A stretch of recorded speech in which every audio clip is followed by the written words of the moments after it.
ಹೆಚ್ಚುವರಿ ಷೇರು ಮೊತ್ತವನ್ನು 2 ಲಕ್ಷಗಳನ್ನು ವಸೂಲಿ ಮಾಡಿ ಒಟ್ಟು ರೂ. 5 ಲಕ್ಷಗಳಷ್ಟು ಷೇರು ಮೊತ್ತ ಹೆಚ್ಚಿಸಿಕೊಳ್ಳಲು ಗುರಿಯನ್ನು ಹೊಂದಲಾಗಿರುತ್ತದೆ.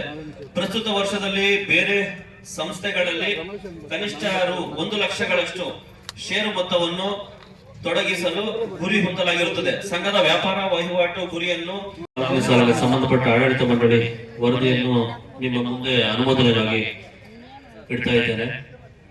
2023-24 ಸಾಲಿನಲ್ಲಿ 200 ಜನ ಸದಸ್ಯರನ್ನ ಸಂಘಕ್ಕೆ ನೋಂದಾಯಿಸುವ ಮೂಲಕ ಷೇರು ಬಂಡವಾಳವನ್ನ 1 ಲಕ್ಷಗಳಿಗೆ ಹೆಚ್ಚಿಸಿಕೊಳ್ಳುವ ಗುರಿಯನ್ನು ಹೊಂದಲಾಯಿತು.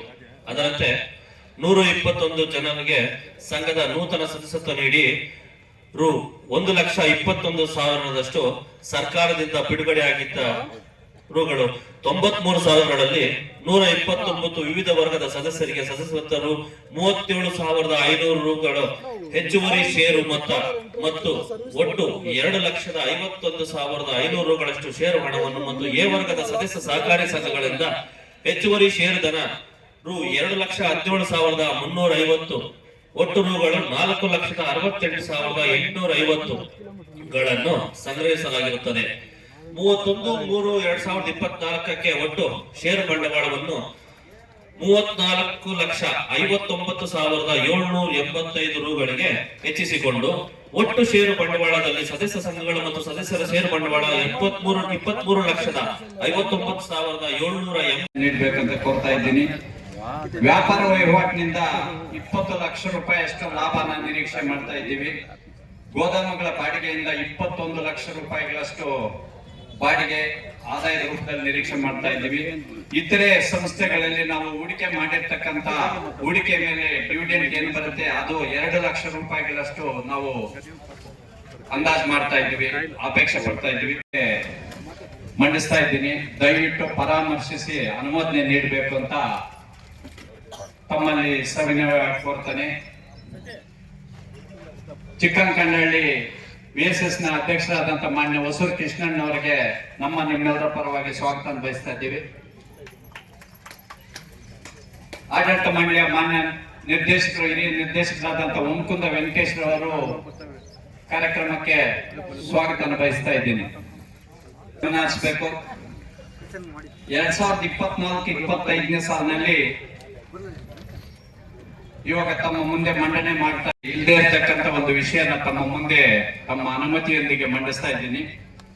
ಈಗಾಗಲೇ ನಮ್ಮ ತಾಲೂಕು TAPCMS ಅಲ್ಲಿ KGF ತಾಲೂಕನ್ನು ಒಳಗೊಂಡಂತೆ ಸುಮಾರು 14 ವರ್ಷಗಳ ಕಾಲ ಸತತವಾಗಿ ತಮ್ಮ ಪರಿಶ್ರಮದಿಂದ ಈ ಒಂದು ಸಂಸ್ಥೆಯನ್ನ ತುಂಬಾ ಪಾತಾಳದಲ್ಲಿರ್ತಕ್ಕಂಥ ಸಂಸ್ಥೆಯನ್ನ ಮೇಲಕ್ಕೆ ತರಲು ಹಗಲಿರುಳು ಶ್ರಮಿಸಿ ಸ್ವಂತ ನಿಷ್ಠೆಯಿಂದ ಕಾರ್ಯನಿರ್ವಹಿಸಿ ಈಗ ವರ್ಗಾವಣೆ ಪದೋನ್ನತಿ ಹೊಂದಿ ಇಲ್ಲಿಂದ ನಿರ್ಗಮಿಸಿರ್ತಕ್ಕಂಥ ನಮ್ಮ ಮಾನ್ಯ ಕಾರ್ಯನಿರ್ವಹಣಾಧಿಕಾರಿಗಳಾದಂತ ಮಾನ್ಯ ಜಗದೀಶ್ ರವರಿಗೆ ನಾವು ಆಡಳಿತ ಮಂಡಳಿ ಪರವಾಗಿ ಈಗಾಗಲೇ ಬೀಳ್ಕೊಡುಗೆ ಕೊಟ್ಟಿದ್ದೀವಿ.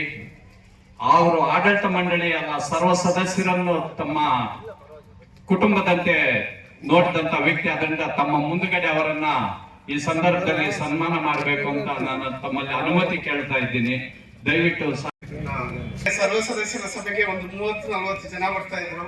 ಆದ್ರೆ ಇವತ್ತು ಸುಮಾರು ಜನಗಳು ಬರ್ತಾ ಇದ್ದಾರೆ. ಅಂದ್ರೆ ಸಂಸ್ಥೆ ರೈತರ ಕಡೆಗೆ ಹೋಗ್ತಾ ಇದೆ. ಮತ್ತೆ ತಾವೆಲ್ಲರೂ ಸಹಕಾರವನ್ನು ಕೊಟ್ಟಿದ್ದೀರಾ. 2010ರಿಂದ ಎಲ್ಲಾ ಸದಸ್ಯರು ಏನು 500-600 ಜನ ಸದಸ್ಯರಿದ್ದಂತವ್ರು ಇವತ್ತು 3,500 ಸದಸ್ಯರು ನಮ್ಮ ಸಂಘದಲ್ಲಿದ್ದಾರೆ. ಅದಕ್ಕೆ ತಾವೆಲ್ಲರ ಸೇವೆಯನ್ನು ಮಾಡ್ಲಿಕ್ಕೆ ನನಗೆ ನನ್ನ ಇಲಾಖೆಯ ಕೆಲಸದ ಜೊತೆಗೆ ನನಗೆ ಇಲ್ಲಿ ಕಲ್ತಂತ ಒಂದು ಜವಾಬ್ದಾರಿಗಳಿದೆಯಲ್ಲ, ಅದು ನನಗೆ ಬಹಳ ಮುಂದೆ ನನಗೆ ಹೆಲ್ಪ್ ಆಗ್ತದೆ ಅಂತ ನಾನು ಭಾವಿಸ್ತೇನೆ.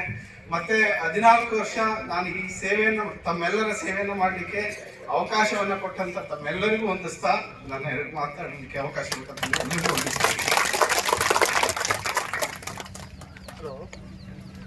ನಮ್ಮ ಲಾಯಕ್ ಕರೆದು ನಾವು ಅವ್ರ ಮೇಲೆ ಹಾಕಿರೋದು 1 ಕೋಟಿ ಆಗಿದೆ. ನಾವು 1 ಕೋಟಿ ಡಿಮ್ಯಾಂಡ್ ಮಾಡ್ತಾ ಇದ್ದೀವಿ. 1 ಕೋಟಿ ಎಲ್ಲಿ 30% ಕಟ್ಬಿಟ್ಟು ಕೇಸ್ ಅಡ್ಮಿಟ್ ಮಾಡ್ಕೋಬೇಕು ಅಂತ ನಾವು ಲಾಯರ್ ಮುಖಾಂತರ ನಾವು ವಾದ ಮಾಡಿಸ್ತಾ ಇದ್ದೀವಿ, ನಡೀತಾ ಇದೆ.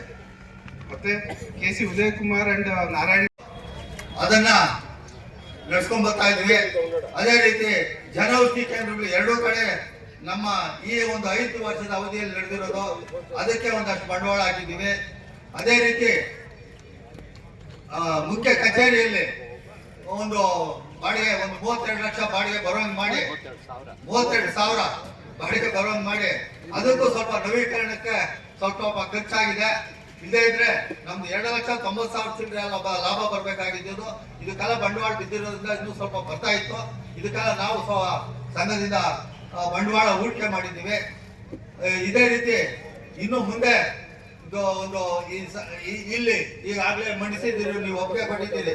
ಇದರಲ್ಲಿ ಈ ಬಿಲ್ಡಿಂಗ್ ಹಿಂದ್ಗಡೆ ಇನ್ನೊಂದು 3 ಗೋಡೆ ಹಾಕಿದ್ರೆ ಬಿಲ್ಡಿಂಗ್ ಆಗುತ್ತೆ. ಮೇಲೆ ರೈತ ಭವನ ಕೂಡ ಕಟ್ಟಬೇಕು. ರೈತರಿಗೆ ಏನಾದ್ರು ಕಮ್ಮಿ ಅಮೌಂಟ್ ಅಲ್ಲಿ ರೈತರು ಏನಾದ್ರು ಬಂದು ಇಲ್ಲೆಲ್ಲ ಉಳ್ಕೊಬೇಕಾದ್ರೆ ರೈತ ಭವನ ಕಟ್ಟಬೇಕು ಅಂತ ಇದ್ವಿ. ಮತ್ತೆ ಆಡಳಿತ ಕಚೇರಿನೂ ಇಲ್ಲಿಗೆ ಶಿಫ್ಟ್ ಮಾಡ್ಬೇಕಂತಿದ್ರಿ. ಅಲ್ಲೆಲ್ಲ ಸ್ವಲ್ಪ ಕಮರ್ಷಿಯಲ್ ಅಂದ್ರೆ ವಾಣಿಜ್ಯ ಬಳಕೆಗೆ ಅಲ್ಲಿ ಬಿಟ್ಕೊಟ್ಟು ಆಡಳಿತ ಮಂಡಳಿ ನಡೆಸೋದು, ಗೊಬ್ಬರ ಮಂಡಳಿ ಇಲ್ಲಿ ನಡೆಸೋದಕ್ಕೆ ನಾವೆಲ್ಲ ವ್ಯವಸ್ಥೆ ಮಾಡ್ಕೊಂಡಿದ್ವಿ. ಇದ್ರದ್ದು ಒಂದು ಸರ್ಕಾರ ಮಟ್ಟದಲ್ಲಿ ಇದ್ರದ್ದು ಒಪ್ಪಿಗೆ ಕೊಡ್ಬೇಕಾಗಿದೆ ಸರ್ಕಾರ. ಏನಂತಂದ್ರೆ ಇದು 61ರಲ್ಲಿ ಈ ನಮ್ಮ ಅಕ್ಕಿ ಗಿರಣಿ ಇಂಡಸ್ಟ್ರಿಯಲ್ ಕನ್ವರ್ಷನ್ ಆಗಿತ್ತು. ಈಗ ವಾಣಿಜ್ಯ ಅಂದ್ರೆ ಇದು ವಾಣಿಜ್ಯ ಅಂದ್ರೆ ಗೃಹ ಬಳಕೆಗೆ ವಾಣಿಜ್ಯ